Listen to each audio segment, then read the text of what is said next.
예산 장관은 스페인의 국내 총생산이 2013년도에도 0.5% 위축될 것으로 보인다고 밝혔습니다.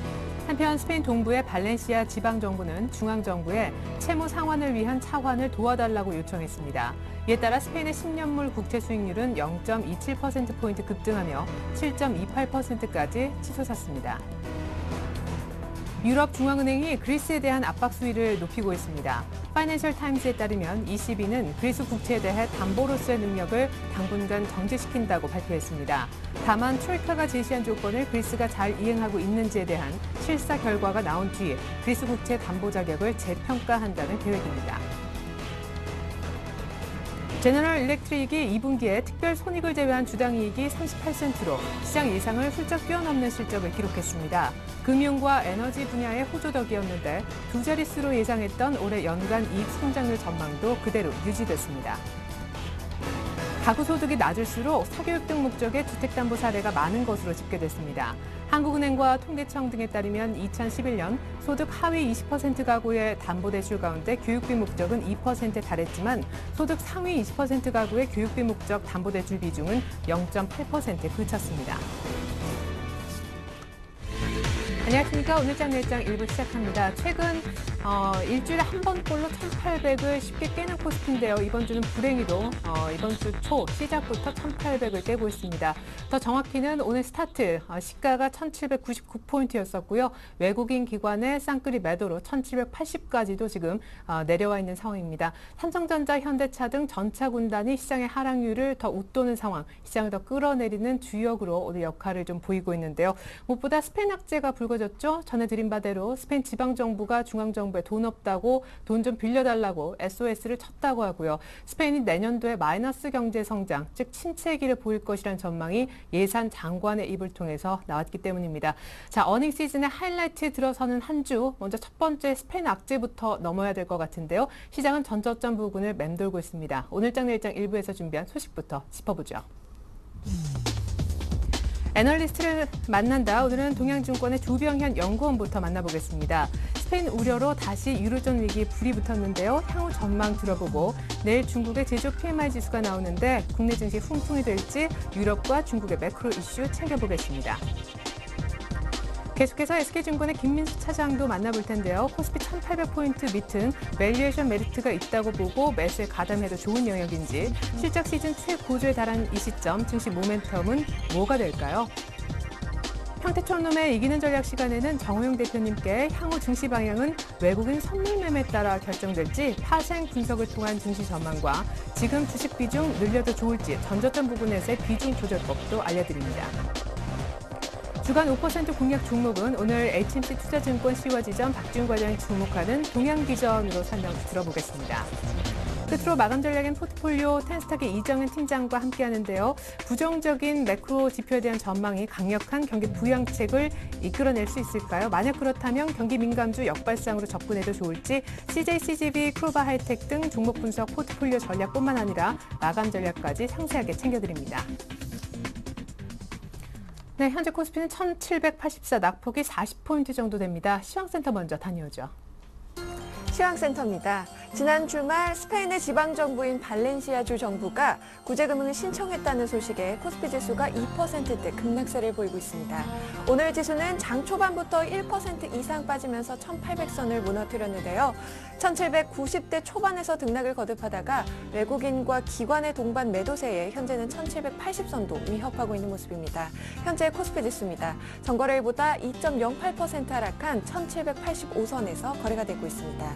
수급 내용을 확인해 보시면 현재 시장에서는 외국인과 기관이 동반 매도하고 있고요. 개인만이 사고 있네요. 이어서 코스닥 지수입니다. 유럽 위기가 재부각되면서 코스닥 지수도 사흘 만에 하락세로 돌아섰습니다. 오늘 지수는 480.37로 하락 출발했는데요. 외국인이 매도폭을 키우면서 또다시 480선을 내준 모습입니다. 현재 코스닥 지수입니다. 전거래일보다 2.02% 하락한 472선에서 거래가 되고 있습니다. 현재 시장에서도 코스닥 시장에서도 역시 외국인과 기관이 동반 매도하고 있고요. 개인만이 시장을 지키고 있네요. 이어서 환율 흐름 살펴보도록 하겠습니다. 환율은 유로존 우려가 재부각되고 중국 경기 둔화 우려감에 상승했는데요. 오늘 1,145원 50전으로 상승 출발한 환율은 코스피 급락 등으로 롱플레이가 지속되면서 현재는 1,140원 후반대에서 등락하고 있습니다. 현재 환율입니다. 전거래일보다 6원 상승한 1,147원 선에서 거래가 되고 있습니다. 이어서 코스피 시가총액 상위 종목 살펴보도록 하겠습니다. 현재 삼성전자가 2%대로 낙폭을 키우고 있습니다. 2.69% 하락하면서 115만 9천 원에 거래가 되고 있습니다. 자동차 3인방도 현재 부진한데요. 현대차가 2.24%, 기아차 역시 2.11% 하락하고 있고요. 현대모비스는 보합권에서 움직이고 있습니다. LG화학도 현재 4% 가까이 낙폭을 키우고 있네요. 삼성생명이 현재 0.97% 하락세고요. 현대중공업 역시 4% 가까이 낙폭을 키우고 있습니다. 신한지주도 4.5% 하락하면서 현재 33,950원에 거래가 되고 있습니다. 이어서 코스닥 시가총액 상위 종목 살펴보도록 하겠습니다. 현재 셀트리온이 1.82% 상승하고 있습니다. 3750원에 거래가 되고 있고요. 다음도 강보합권에서 거래가 진행 중입니다. 안랩은 4흘 만에 약세로 돌아섰는데요. 오늘장 3.48% 하락세를 보이고 있습니다. 13만 3,200원에 거래가 되고 있고요. 서울반도체 역시 1.72% 하락하면서 22,850원에 거래가 되고 있습니다. SM도 1.2% 하락세고요. 포스코 ICT 역시 1.62% 밀려나고 있습니다. CJENM도 3.33% 낙폭을 키우면서 현재 23,200원에 거래가 되고 있네요. 이어서 이 시각 특징 업종 및 테마 종목 살펴보도록 하겠습니다. 현재 대부분의 업종이 하락하고 있는 가운데 외국인과 기관이 전기전자와 운송장비 그리고 화학 업종을 팔아치우고 있는데요. IT주가 현재 외국인과 기관의 매도세에 4흘 만에 하락세로 돌아섰습니다. 현재 삼성전자와 SK하이닉스의 낙폭이 만만치 않은데요. SK하이닉스는 외국인과 기관이 합계 1조 2천억 원이 넘는 차익 매물을 쏟아내고 있습니다. 현재 4.47% 밀려나면서 2만 300원에 거래가 되고 있고요. 삼성전자 2.69%, 삼성 SDI도 2.12% 하락하고 있습니다. LG디스플레이 역시 1.14% 밀려나면서 현재 21,700원에 거래가 되고 있습니다. 삼성으로부터 투자를 받은 IT 장비 업체들 역시 우울한 나날을 보내고 있습니다. 오늘 업황부진에 따른 실적 우려와 함께 삼성이 디스플레이 관련 투자를 축소한다는 소문에 투자자들이 대거 이탈하고 있는 모습인데요. SFA가 현재 5%대 낙폭을 키우면서 41,850원에 거래가 되고 있고요. 신화 인터텍도 2%대로 하락하고 있습니다. 원익 IPS는 현재 2천억 원이 넘게 외국인과 기관이 팔고 있죠. 7%가 넘는 급락세입니다. 파트론도 3.78%, 그리고 캔트로닉스 역시 3.74% 하락하면서 9,270원에 거래가 되고 있습니다. 시대금리 담합에 대한 이슈에 은행과 증권주들이 연이어 약세를 이어가고 있습니다. 현재 조사 이후에 시대금리가 하락한다면 은행들의 수익성이 악화될 것이라는 우려가 악재로 작용하고 있는 모습인데요. 증권주 먼저 살펴보시면 코스피가 급락세를 이어가면서 낙폭을 키우고 있죠. 삼성증권이 현재 2.19%, 현대증권도 3.08% 하락하고 있고요. 키움증권이 현재 주당 1,800원씩 하락하면서 55,200원에, 그리고 한국금융지주와 미래에셋증권, 우리투자증권 모두 4%대로 하락하고 있습니다. 은행주도 이어서 살펴보겠습니다. 현재 KB금융이 3.61% 밀려나면서 33,400원에 거래가 되고 있습니다. 신한지주도 4.22%, 그리고 기업은행과 BS금융지주도 2%대로 하락하고 있고요. 우리금융은 현재 3.72% 급락세 보이면서 1,350원에 거래가 되고 있습니다. 정부가 총 부채 상환 비율 규제를 완화한다는 소식에도 불구하고 현재 건설주가 약세를 보이고 있습니다. 현대건설은 4% 가까이 하락세를 보이면서 59,600원에 거래가 되고 있고요. GS건설도 주당 2,100원씩 하락하고 있습니다. 현재 대림산업은 2.43% 하락세고요. 현대산업 역시 5.71% 급락세를 보이면서 19,800원에 거래가 되고 있습니다. 대표적인 경기 민감주인 화학과 조선주 역시 유럽 재정위기 우려가 다시 고개를 들면서 급락세를 이어가고 있습니다. 현재 조선주 현대중공업이 3.76% 밀려나고 있는데요. 장중에 신저가도 기록을 했죠. 수주와 자회사 부진 그리고 실적 부진 등에 따른 투자 심리 악화가 악재로 작용하는 모습입니다. 현대중공업 주당 8,500원씩 하락하고 있고요. 현대미포조선이 현재 1.28%, 그리고 STX조선해양도 4.4% 하락하면서 9,120원에 거래가 되고 있습니다. 화학주도 이어서 살펴보겠습니다. LG화학이 30만 원 선 붕괴 위협을 받고 있는 가운데 사흘 만에 하락하고 있습니다. 현재 3.97% 밀려나면서 30만 2,500원에 거래가 되고 있고요. 호남석유는 오늘 실적 발표를 앞두고 급락세를 보이고 있습니다. 역시 4.7% 밀려나면서 24만 3,500원에 거래가 되고 있습니다. 금호석유도 3.94% 그리고 제일모직과 대한유화도 각각 1%가 넘는 하락세를 보이고 있네요. 지금까지 시황센터에서 김혜선이었습니다. 네, 중국과 일본 증시 모두 1%대 약세를 띠고 있는데요. 아시아 증시 전반적으로 분위기가 어둡습니다만 대만과 홍콩에 이어서 우리 증시도 약 한 세 번째 정도로 낙폭이 큰 상황입니다. 왜 이럴까요? 여덟 쪽 얘기를 좀 들어보고 싶은데요. 동양증권의 조병현 연구원부터 만나보겠습니다. 안녕하세요. 네, 조병현 연구원님. 네, 지금 연결이 좀 원활치 않아서요. 잠시 후에 다시 한번 연결을 시도를 해보겠습니다. 현재 시장이 그래도 좀 낙폭을 줄여줍니다. 2% 안쪽으로 묶으려는 움직임인데 1785선 정도이고요. 지금 삼성전자도 2.6% 정도 빠지고 있고 현대차도 만만치 않게 삼성전자 현대차가 2.5% 안팎으로 동반해서 나란히 밀린다고 보시면 되겠습니다. 자, 다시 한번 조병현 연구원 불러보죠. 안녕하세요. 예, 안녕하십니까. 네, 주초부터 스페인 악재가 아주 불거졌습니다. 유로화 가치라든가 스페인 국채금리 지금 수익률 볼 때 심상치가 않게 돌아가는 것 같은데 이번엔 또 어떤 부분이 말썽인가요? 예, 그렇습니다. 지금 스페인과 관련된 우려가 지금 주말 지나면 또 다시 한번 확대되는 모습을 보여주고 있습니다. 지난 주말에 그 스페인 정부가 그 내년 경제 성장률에 대한 전망치를 그 기존의 0.2% 성장해서 지금 마이너스 0.5%로 내년까지도 이 역성장하는 걸로 지금 전망치를 수정을 했고요. 이처럼 경기 둔화에 대한 우려가 계속해서 심각해지고 있는 상황에서 또 발렌시아 주 정부가 그 중앙정부에 대한 구제금융을 요청할 것이라는 언급을 또 했습니다. 이처럼 지금 뭐 스페인발 악재가 터져 나오면서 지금 국내 증시가 오늘 2%의 급락대를 보이고 있는 상황인데요. 이 관련 내용에 대해서 조금 더 자세하게 살펴보게 되면은 그 발렌시아 주 정부가 올해 만기가 도래한 어떤 채권에 대한 상환 자금을 마련하기 위해서 구제금융 요청할 것이라는 언급을 했습니다. 그 스페인 지방정부 구제금융 신청은 지난 5월에도 있었는데요. 그 FC 바르셀로나 유명한 바로 카탈로니아 주가 지금 신청을 한 바가 있습니다. 이번 발렌시아 정부와 그 카탈로니아 주의 그 구제금융 요청의 합계는 지금 한 160억 유로 정도가 되는 걸로 알고 있고요. 그런데 지금 스페인 정부가 얼마 전에 그 지방정부 부실에 대응하기 위해서 지금 구체한 방어 기금이 있습니다. 이 방어 기금이 현재 180억 유로 정도 되고 있고요. 구매만해서 다소 빠듯하긴 하지만 어쨌든 지금 구제금융 요청의 합계보다는 일단 큰 상황이고요.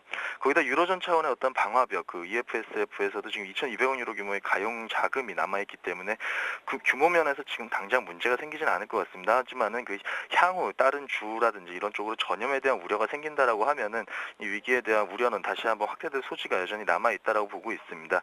다만 뭐 지금으로서는 일단 구제금융 자금이 남아있고 말씀드린 것처럼 구제금융 자금이 남아있고 그 정부 지원의 움직임도 어느 정도 활발히 이루어지고 있기 때문에 지금으로서는 어떤 실질적인 뭐 구제금융의 금액이라는 부분보다는 그 투자 심리가 어떻게 반응할지 여부를 좀 주목해 볼 필요가 있을 것 같습니다. 그렇기 때문에 유로 지역 그 위기를 나타내주는 어떤 지표 같은 역할을 하고 있는 유로 환율이라든지 어떤 스페인 국채금리 같은 것들이 어떤 상승세를 계속해서 보일 것인지 아니면은 다소 진정되는 모습을 보여줄 것인지에 대한 확인이 조금 더 중요하지 않나 이렇게 판단을 하고 있습니다. 네, 게다가 소문으로 좀 나돌았었는데 지난 주말에 중국이 잘하면 지준율 인하 카드를 꺼내들 수도 있다. 일단 뭐 아무 얘기도 없는 것 같더군요.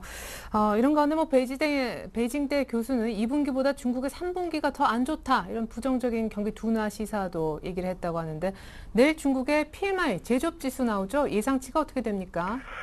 예, 일단은 지금 뭐 중국 HSBC PMI가 발표가 될 예정인데요. PMI 자체가 속보치기 때문에 특별한 예상치에 대해서 지금 의미를 갖기는 조금 힘들어 보이고요. 일단 지난달 수치가 48.2를 기록하고 있어서 그 8개월째 지금 위축 국면을 유지를 하고 있는데 이것이 비슷한 수준을 유지할 것인지 아니면 지금 급격한 뭐 개선을 기대하기는 다소 힘들어 보이고요. 지난달과 비슷한 수준을 유지할 것인지 아니면 추가적으로 악화될 것인지 여부가 상당히 주목된다라고 볼 수 있을 것 같습니다.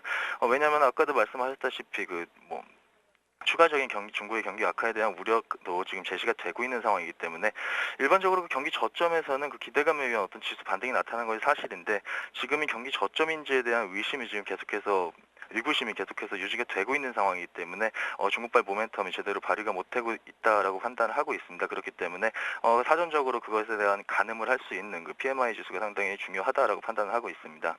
예, 그렇군요. 자, 일단 매크로 경기에 굉장히 민감한 시점인데 또 어닝 시즌 자체로만 보면은 한창이죠, 실적 발표가. 그렇다면 결국에는 시장은 별로 못 가고 실적 관련 이슈가 있는 개별주 정도만 대응이 가능하다고 보시는지 마감 전략 부탁드리겠습니다. 일단 전체적인 실적으로 봤을 때 2012년 2분기 혹은 그 2분기 실적만 놓고 봤을 때는 실적 전망치에 대한 하향 조정은 계속해서 이루어지고 있는 상황이고요. 2012년 전체적으로 봤을 때도 그 실적 전망치가 뭐 개선된다거나 이런 움직임이 뚜렷하게 나타나지는 않고 있습니다. 다만 하반기만 놓고 봤을 때는 하반기 실적에 있어서는 일부 업종별로 이렇게 추정치 자체가 이렇게 상향 조정되는 움직임을 보여주기도 하는데요. 실적에 대한 어떤 상향 조정이 계속해서 이루어지고 있고 최근 같은 경우에 또 그 경기에 대한 어떤 민감도라는 부분이 지금 단기적으로 확대될 수가 있는 부분이기 때문에 지금은 경기 민감주보다는 일단 방어적인 성격을 가지는 업종으로 대응을 하는 것이 조금 더 바람직해 보입니다. 그렇기 때문에 방금 말씀드렸던 그 실적에 대한 부분하고 그리고 경기 민감주보다는 조금 방어적인 성격을 가진다라는 업종들을 한번 그 교집합을 찾아보게 되면은 미디어 엔터 업종이라든지 그리고 소프트웨어 업종 그리고 전기 업종들이 이 양쪽에 모두 걸쳐 있는 것을 저희가 보고 있습니다. 이런 업종들에 대한 관심이 당분간 유효하지 않을까 이렇게 판단을 하고 있습니다. 네, 미디어라든가 혹은 유틸리티, 소프트웨어라 하면 어떤 의미입니까? 일단은 뭐 게임주 쪽에 대한 관심을 예. 계속해서 유지할 필요가 있다고 생각을 하고 있습니다. 네, 미디어 엔터, 게임주, 그리고 유틸리티 쪽, 방어주 쪽을 피하는 것이 답이다라는 의견이었네요. 동양증권 조병현 연구원님 분석 들어봤습니다. 감사합니다. 네, 감사합니다.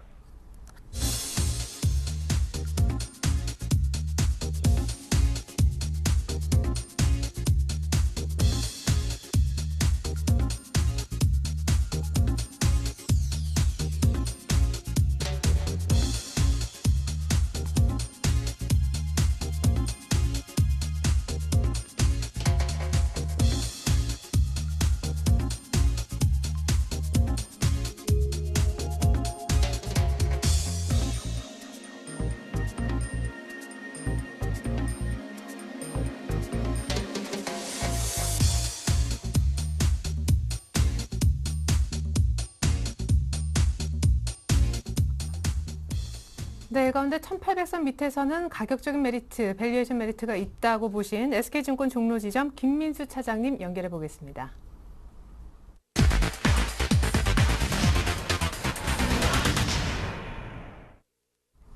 네, 차장님 안녕하세요. 예, 안녕하십니까. 결국 중요하게 보셨던 21선 저항 맞고 오늘 또 곧바로 1800까지 깨지는 그런 날입니다.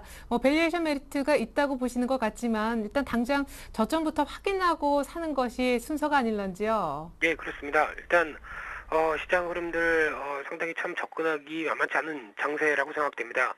좀 잠잠하나 싶었더니 또 한번 유럽 시장 관련된 얘기로 시장에 또 어떤 불안감에 불을 또 지피는 어떤 뭐 흐름이 아닐까 생각되고 있는데요. 근데 무엇보다도 이제 지금 최근에 주말 사이에 나왔던 얘기들 이제 스페인 뭐 지방 정부 얘기 그리고 또 추가적으로 IMF가 그리스에 대해서 다시 한번 어떤 그 불안감을 좀 더 넣는 얘기들 이런 모습들이 일단은 지금 그리스 관련된 얘기 같은 경우는 추가로 더 어떻게 보면은 확대로 해석하기는 조금 아직은 힘들지 않을까라는 관점인데요.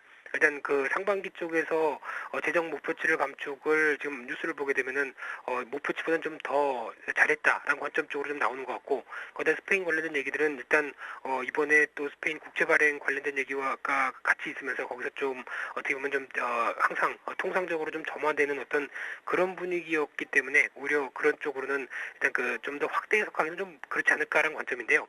그런 관점 쪽에서 일단 추가적으로 내일 중국의 PMI 지수가 발표가 또 예정이 돼 있는데 관련돼서 어떤 또 경제 지표 관련된 얘기들로 또 주 초반에 몸살을 좀 앓을 수 있는 어떤 분위기가 아닐까 생각됩니다. 일단 중국 PMI 같은 경우는 지금 예상치 자체도 별로 안 좋은 상황들이고 그리고 아직 그 중국이 어떤 유동성을 좀 공급을 하고 있는 상황 쪽에서 아직까지는 그게 바로 어떤 그 제조업 쪽에 대한 변화를 가져가기는 좀 힘들지 않느냐 이런 관점이라고 한다면 내일 아무래도 한 10시 반, 11시 이 정도 부분까지는 발표하면서 좀 한번 충격이 있을 수 있지 않을까라는 관점적으로 일단 접근해 볼 수 있을 것 같고요.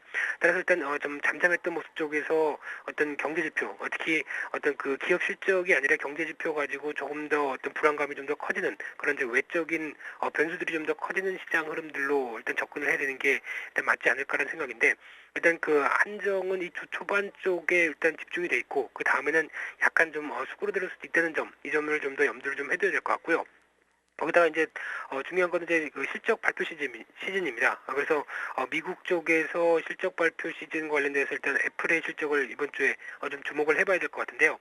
애플 실적은 일단 1사분기, 2사분기 특히 그렇게 큰 모멘텀이 없었습니다. 특히 신상품에 대한 어떤 그 뉴 아이패드만 한번 나왔었을 뿐 아이폰 5에 대한 어떤 기대감이 아직 지금 나오지 않은 상황 쪽에서 실적 자체는 기대감이 없는 그 상황 쪽에서 3, 4분기 쪽에서 기대감이 조금 발휘할 수 있는 시점들, 그렇다고 한다면 애플 실적 관련돼서 그렇게 생각보다 좀 안 좋게 나온다고 하더라도 관련된 얘기가 나오기 시작하면서 기대감으로 어떤 그 낙폭을 좀 저지할 수 있을 모습들, 이런 것들도 좀 더 생각을 해봐야 될 것 같고요.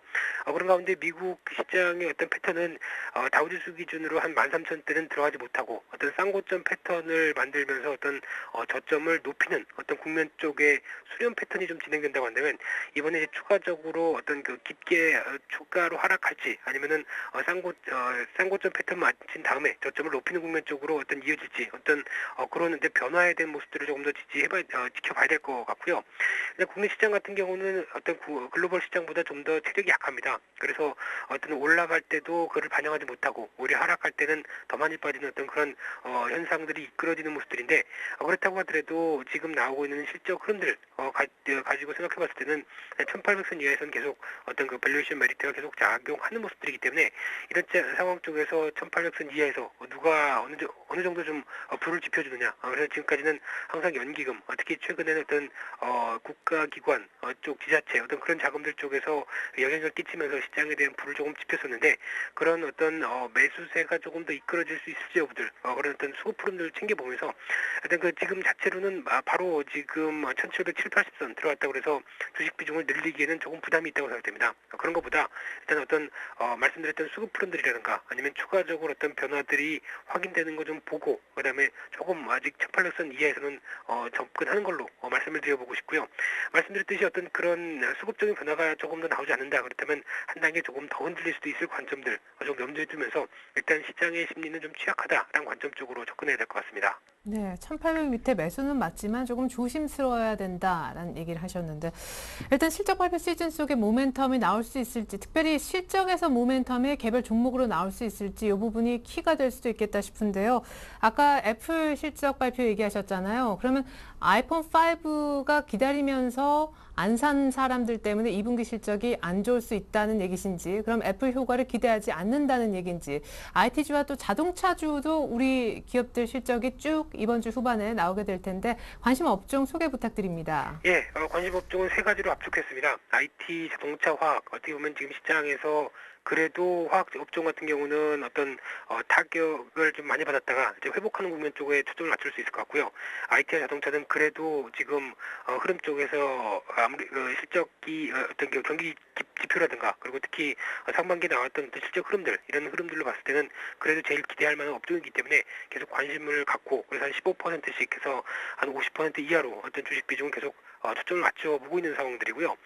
특히 이제 IT 쪽에서는 이번에 또 이제 삼성테크닉이라든가 어떤 관련된 회사들 쪽에서 IT 업종 중에서 실적 흐름들이 발표가 될 텐데, 일단 그 애플과의 어떤 비교 측면보다도 어떤 그 삼성전자를 중심으로 해서 나왔던 어떤 실적 흐름들, 그리고 거기서 조금씩 파급파가 들어가기 시작하는 모습들이라고 한다면 아무래도 일단 그래도 선전할 수 있는 업종이라고 생각이 들고 있고요.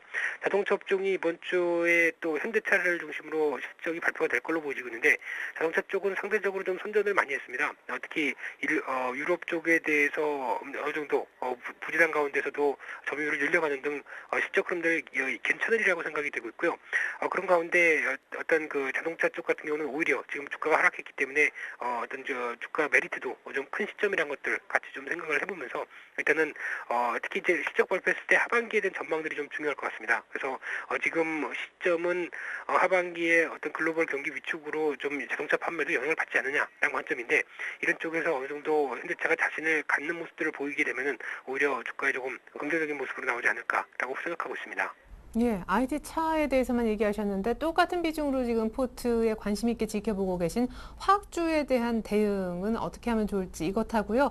덧붙여서 이렇게 경기 우려가 클 때 방어주 쪽으로 매매하는 것이 낫다라는 의견에 대해서도 어떤 생각이신지 들어보고 싶네요. 예, 일단 화학업종 쪽에서는 말씀 이제 잠깐 드렸다시피 어떤 좀 시장의 충격을 받고 특히 흐름들 이제 중국 관련된 쪽으로 많이 안 좋게 나왔다가 이제 서서히 회복하는 국면이라고 생각됩니다. 특히 관련된 화학 제품의 가격대들을 보게 되면 위축이 많이 심하게 됐다가 이를 벗어나고 있는 그 흐름들이 조금씩 관측이 되고 있는 모습들인데 그렇다고 한다면 가격만 어느 정도 많이 위축된 측면에서 조금 벗어나기 시작하게 되면 오히려 어떤 그 실적 흐름들은 오히려 개선세가 조금 더 빨리 될 수 있기 때문에 그런 관점 쪽으로 조금씩 접근을 하고 싶고요. 일단 지금 관점 쪽에서 방어주는 추격 매수하기는 좀 힘들다고 생각됩니다. 만약에 지금 흐름들이 박스권 흐름들 특히 1770선에서 1800선 이상 쪽에 어떤 박스권 흐름을 볼 때 박스권 저점 부분까지 갔을 때 시장보다 선전했다고 경기 방어주를 들어가게 되면 오히려 단기 반등권에 들어갔을 때 오히려 소외될 수 있는 국면들이 좀 크기 때문에 지금 상황 쪽에서 어떤 그 방어주로 접근할 수 있는 전략은 바람직하지 않다고 생각되고 있고요. 오히려 반대로 어떤 그 시장과 반대되는 맞춰가는 전략이라고 한다면 오히려 1800선 이상 정도까지 다시 반등을 시도하는데 또 한 번 모멘텀이 없고 좀 지지부진하다. 그러면 오히려 그런 때 어떤 시장에 대한 어떤 대안 성격으로 방어주를 매수하는 건 괜찮지만은 시점상으로 그렇게 좋은 지금 시점이 아니라고 생각됩니다. 네, 화학주는 좀 쥐고 있으면 이번 주 후반에 좋아질 거다라는 얘기해 주셨고요. 경기 민감주 사놓고 반등 때 같이 올라가는 게 방어주 사는 것보다 낫다라는 얘기도 들어봤습니다. SK증권 김민수 차장님 분석과 전략이었습니다. 감사합니다. 예, 감사합니다.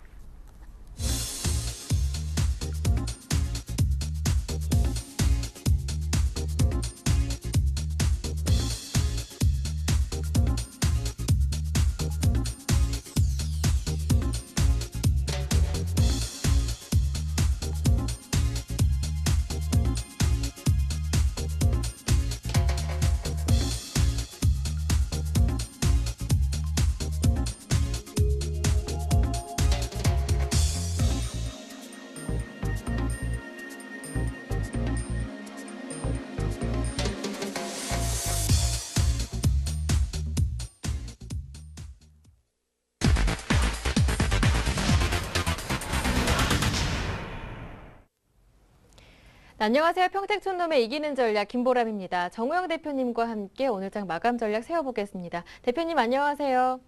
네, 안녕하세요. 네, 지수는 다시 1800 아래입니다. 이러다가 다시 연저점을 경신하게 될 것인지 앞으로의 전망과 함께 오늘장 자세하게 정리 부탁드립니다.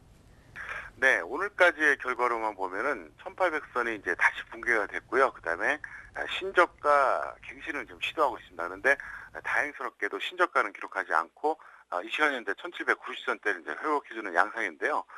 뭐 오늘도 똑같습니다.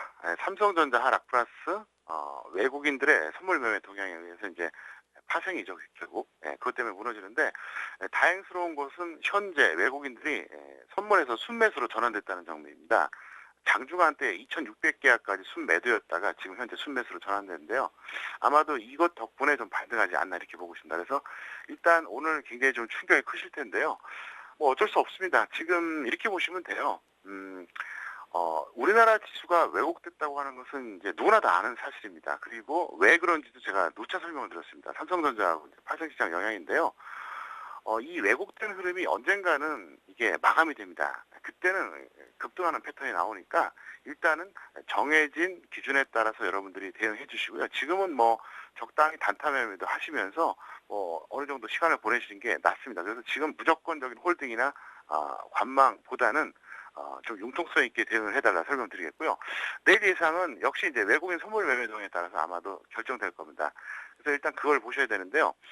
제가 아침 방송에서도 말씀드렸던 내용인데 한 번 더 강조해드리겠습니다.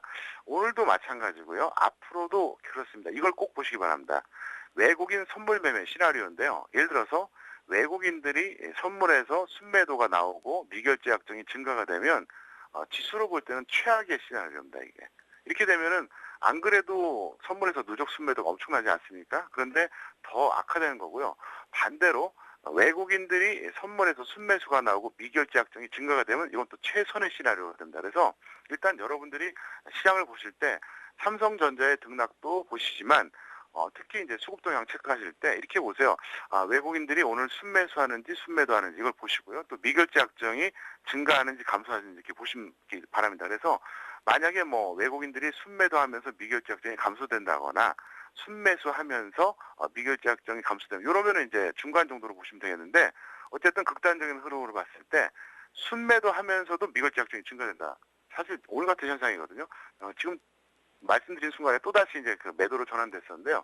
만약에 오늘 이렇게 끝났는데 순매도로 이제 마감됐다 이러면 사실 굉장히 안 좋습니다. 내일도 좀 부담스러운 단계가 됩니다. 근데 혹시라도 이제 순매수로 전환되면 좀 더 낫겠죠. 그래서 일단 오늘도 그렇고 앞으로도 그렇고 외국인들 선물 매매 동향을 보실 때 이 두 가지 요인을 꼭 체크해달라 이렇게 좀 제가 다시 한번 부탁의 말씀을 드리겠습니다.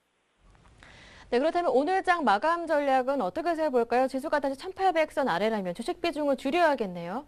네, 당연히 줄여야 됩니다. 그래서 1800선이 지지가 되면은 1850선까지는 동일하게 이제 우리가 대응해주자 이렇게 말씀드렸었는데 일단 오후 2시 50분입니다. 1800선 이상에서만 75에서 100% 해주시기 바라겠고요. 1800선이 무너지면 그러니까 1775선 이상이 되겠죠. 그러면 50에서 75%.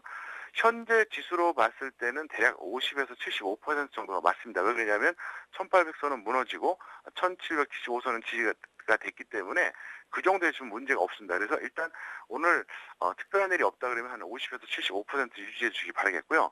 누차 말씀드리지만 비중 조절은 개인 투자자들이 할 수 있는 유일한 무기이기 때문에 반드시 엄수해 주시기 바라겠습니다.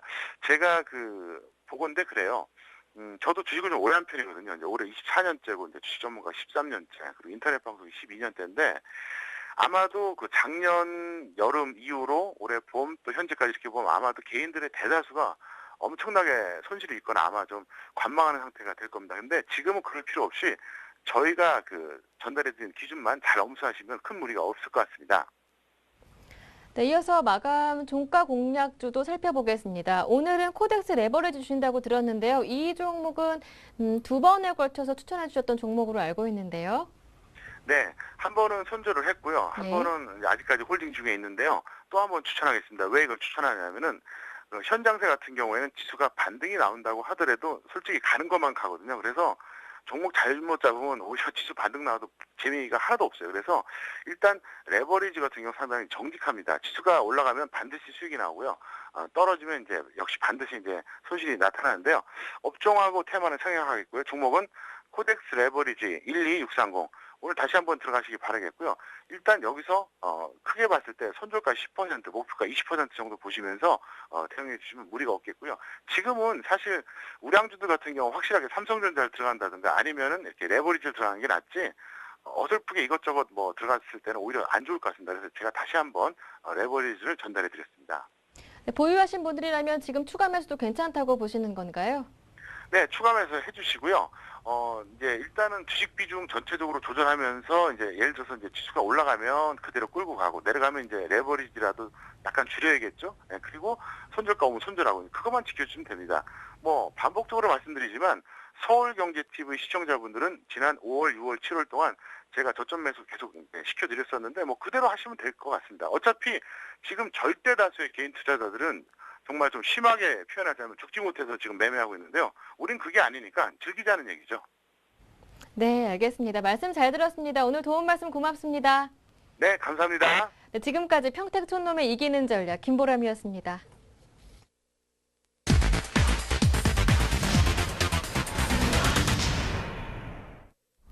네, 7월 23일 월요일 2시 반 막 지났는데요. 코스피가 저점을 1780으로 형성했었는데 현재 1790까지 낙폭을 조금 줄이고 있는 시점입니다. 사면 주간 단위 5% 이상 수익을 볼 수 있는 공략 종목 알아보도록 할 텐데 오늘은 HMC 투자증권 시화 지점으로 가서 박지훈 과장님 만나볼까 합니다. 안녕하세요. 네, 안녕하세요. 네, 지난 공략 종목이었던 예림당 AS부터 듣고 싶은데요. 목요일날 6% 급등하고 7,000원까지 보여주더라고요. 오늘 약간 수익이 주는 것 같아 아쉬운데 그래도 수익 중이죠. AS부터 부탁드릴게요.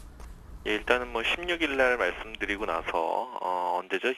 9일 날이죠. 9일 날 7천원을 돌파하는 흐름이 나와서 아마 그때부터는 좀 어느 정도 비중을 좀 줄이거나 아니면은 일단 매도하는 그 관점으로 하는 것도 참 괜찮았던 전략인 것 같고요.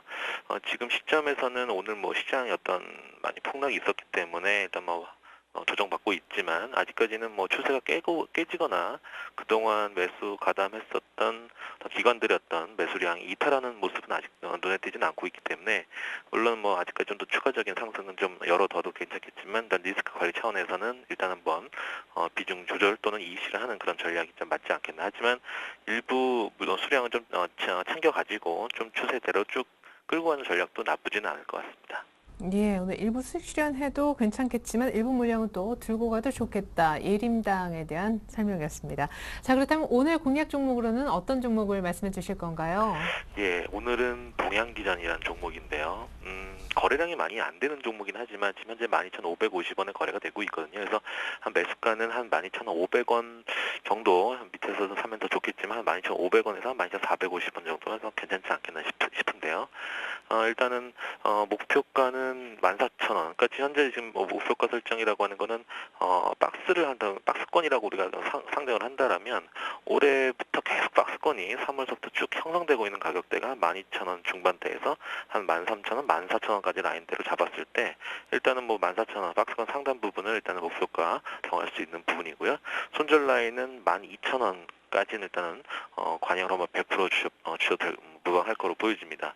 여하튼 동양기전은 퍼가 한 6, 7밖에 안 되는 부분이죠. 그래서 올해 연결 순이익을 한 가이던스 한 600억에서 650억 내외로 만약에 잡는다면 포워드 EPS를 잡았을 때는 한 6배, 6.5배 밸류가 싸다라고 볼 수 있는 부분이고 근데 이제 지금 이런 순이익이 작년 대비해서 거의 50% 급증이에요. 근데 주가는 이를 좀 반영하지 못하고 있죠. 왜 그러냐면 이 동양기전의 전체적인 어떤 이익의 80%가 바로 이 중국 굴삭기에서 나오는 부분이거든요. 그러니까 워낙에 지금 뭐 두산 인프라코어라든지 뭐 주가 보면 아시겠지만 상당히 힘들어하고 있는 과정이죠. 그래서 중국 굴삭기 시황의 회복 시기를 좀 가늠하기는 어렵지만 그래도 업계에서 보면은 하반기서부터 좀 터나는 것이 아니냐. 그래서 올 하반기 좀 플러스 성장으로 전환된다라면 탑픽은 동양기전이 아닐까. 두산 인프라보다는 좀 높게 보고 있습니다. 그래서 올해 뭐 도로 투자도 견조하고 철도 투자까지도 좀 상당히 이번에 많이 공격적으로 좀 비중을 두고 있는 중국 현지이기 때문에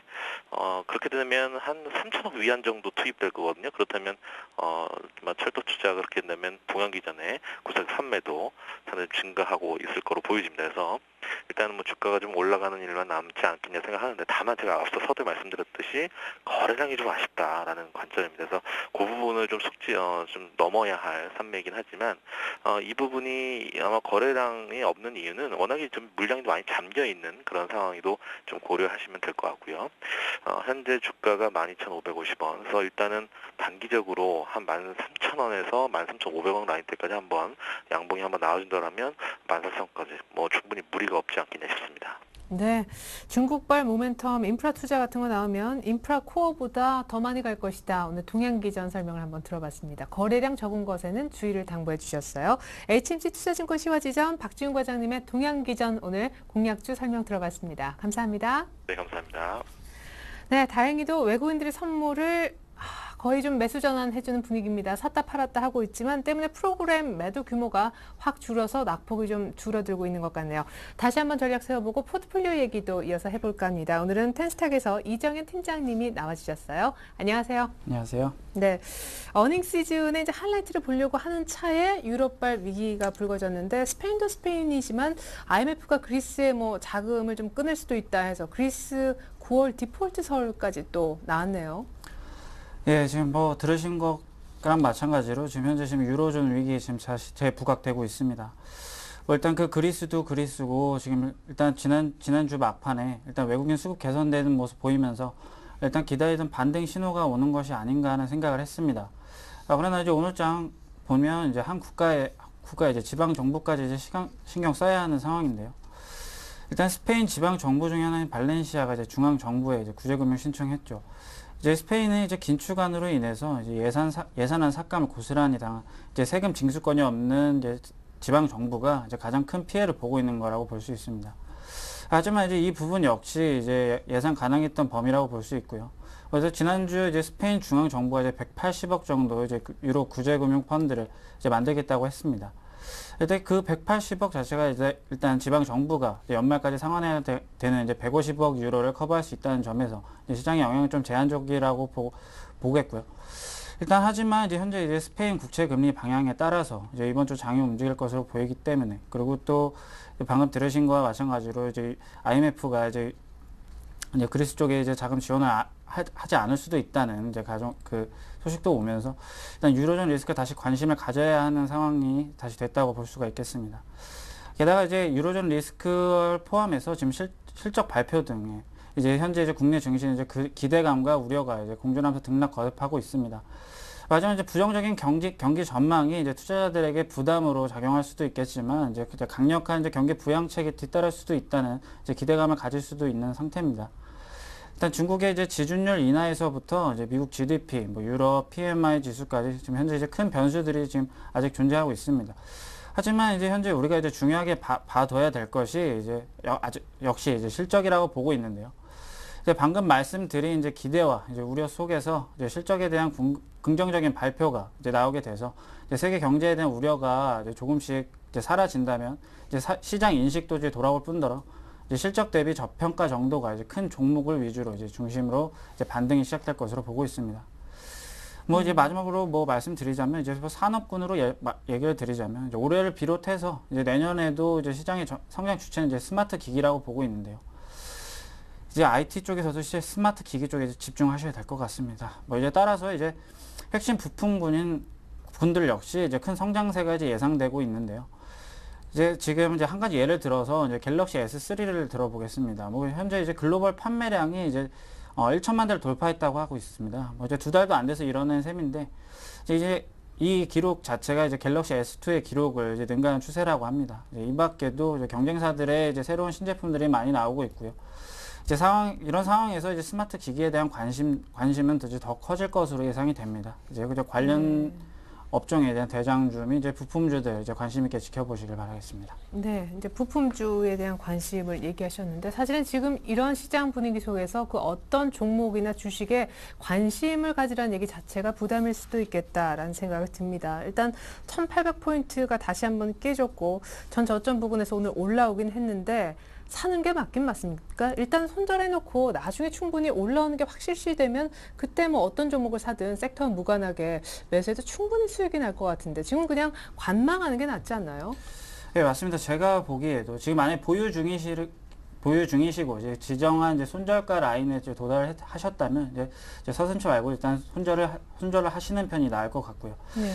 일단은 이제 지금 바로 이제 매수에 들어가시기보다는 이제 시장 움직임 보시면서 뭐 오늘 장도 그러거든요. 이제 솔직히 내일까지도 이제 낙폭이 좀 커질 수도 있는 상황이기 때문에 이제 내일 장까지는 좀 지켜보시고 그 다음에 이제 좀 분할 매수 들어가시는 것도 나쁘지 않을 거라고 보고 있습니다. 그렇죠. 내일 또 중국의 제조업 지수 요거도 분명 50은 안 될 거거든요. 지난달에 이미 50이 안 돼가지고 경기 둔화 우려가 있을 건데 지금 시장에 대해서는 그럼 어떻게 보시는 겁니까? 뭐 사실 주 초반은 좀 약세로 눌리더라도 내일 오전장까지는 주 후반은 좀 반등이 나올 거다라고 보세요. 전저점은 지키고.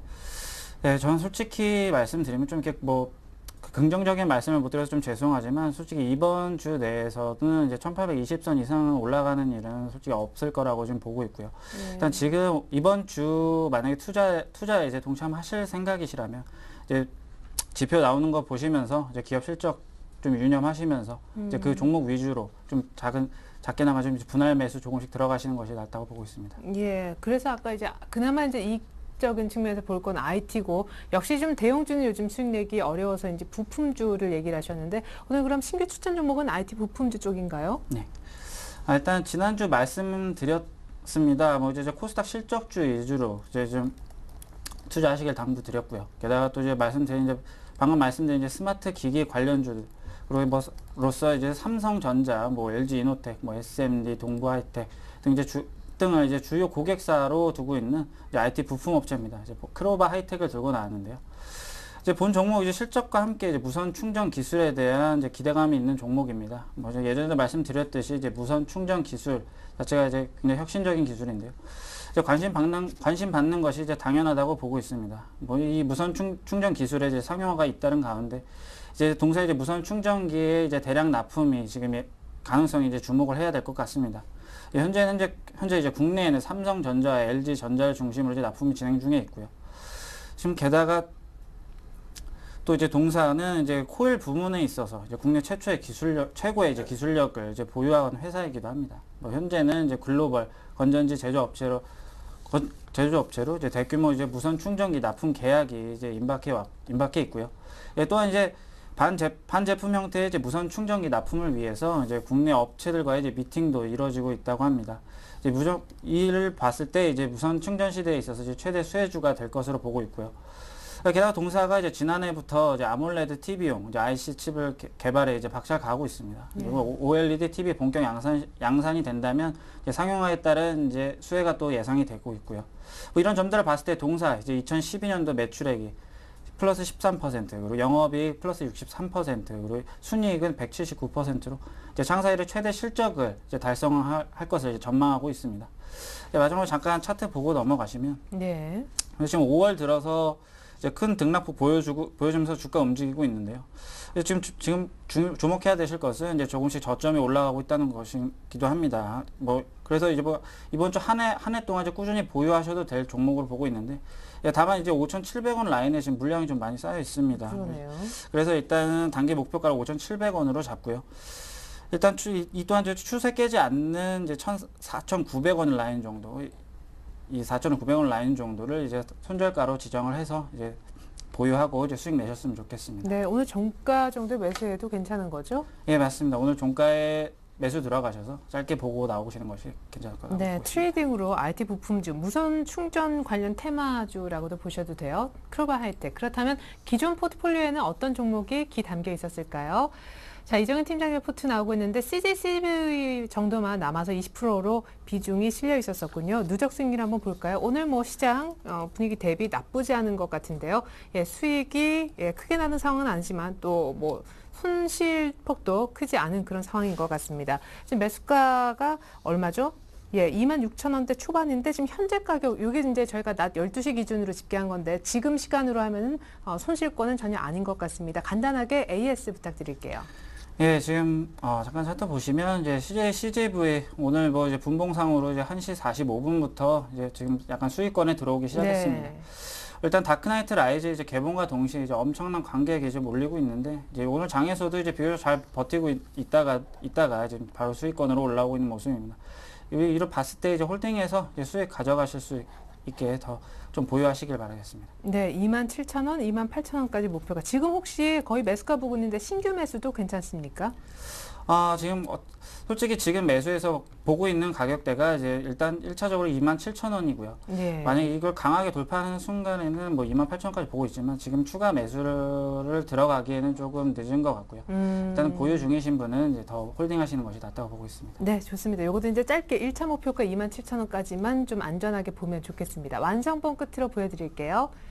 우리 텐스탁 이정현 팀장님의 완성된 포트폴리오입니다. 각 20%씩 해서 CJCGV 기존 종목에 크로바 하이텍, IT 부품, 무선 충전기 관련 종목을 추가시키셨습니다. 자, 가격과 다시 함께 살펴드릴게요. CJCGV는 지금 신규 매수는 하지 마시고요. 26,000원대 초반에 사신 분들만 1차 목표가 27,000원까지 가는지 홀딩 하시는 관점으로 의견 들어봤습니다. 크로바 하이텍은 오늘 종가 매수, 목표가는 5,700원, 물량대 감안해서 잡아주신 거고요. 손절 가격은 60일선인 4,900원이라고 제시해 주셨습니다. 네, 지금까지 텐스탁 이정현 팀장님과 함께했습니다. 도움 말씀 고맙습니다. 수고하셨습니다. 네, 이제 1분 뒤면 마감 동시효과 들어갈 텐데요. 외국인들이 현물은 팔지만 선물 쪽은 매수 전환해주면서 잘하면 1,790 정도는 챙기면서 종가를 마무리 지을 수 있을 것 같습니다. 전 잠시 후 종가 들고 2부로 다시 올게요. 고맙습니다.